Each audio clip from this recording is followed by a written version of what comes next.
Isang lolo naman ang nagbukas ng library sa loob mismo ng kanyang tahanan sa Makati.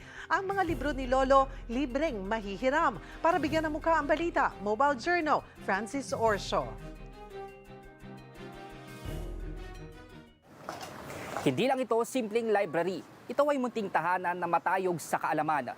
Mula kasi sa labas hanggang sa pagpasok ng bahay, iba't ibang libro ang makikita na pwedeng hiramin ng libre.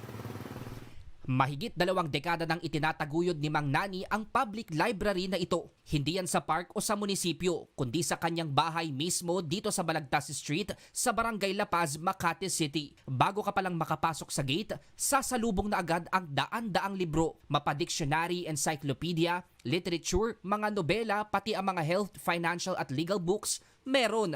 At ang lahat ng yan, pwede mo mahiram ng libre. Hindi ako nagsisingil ng bayad. No?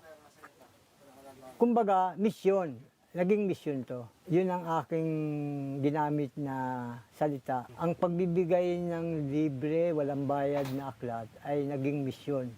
Dating accountant ang 72 years old na si Mang Nani na kinahiligan din talaga ang pagbabasa ng libro noong araw. Nagsimula lang siya taong 2000 sa 50 aklat na inilatag niya sa harapan ng kanilang bahay. Mula noon, dumami na ang mga pwedeng pagpipili ang paksa sa dami na rin na mga nagdo-donate. Maraming nag-donate.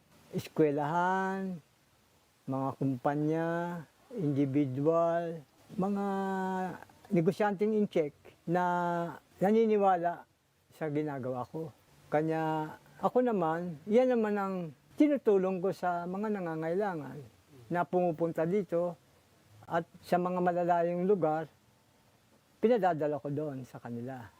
Ang high school students na sina Shanley, Patricia at Raja dito na dumiretso pagkatapos ng klase. Aminado silang madalas nakatutok sa gadget, kaya malaking bagay raw ang paghiram nila ng libro kay Mang Nani para makapagpahinga sa panay gamit ng phone. May times po na overwhelming yung social media na kailangan nyo lang po mag-step back. Tapos maganda pong gawin dun, basa na lang. And interesting din po kasi kapag galing sa book. Naniniwala naman si Mang Nani na bagaman mabilis ang pag-usad ng modernisasyon at makabagong teknolohiya, kailangan pa rin sumabay sa agos nito. Pero kasabay niyan ang patuloy na pagtangkilik natin sa kinagisnang paraan ng pagkatuto para hindi raw ito tuluyang mawala sa ating buhay. Walang mali sa pagsabay sa modernisasyon, pero huwag sana nating isantabi ang paghubog sa ating kaalaman sa pamamagitan ng pagbabasa ng mga aklat. Mobile journalist Francis Orso po, hatid ang mukha ng balita.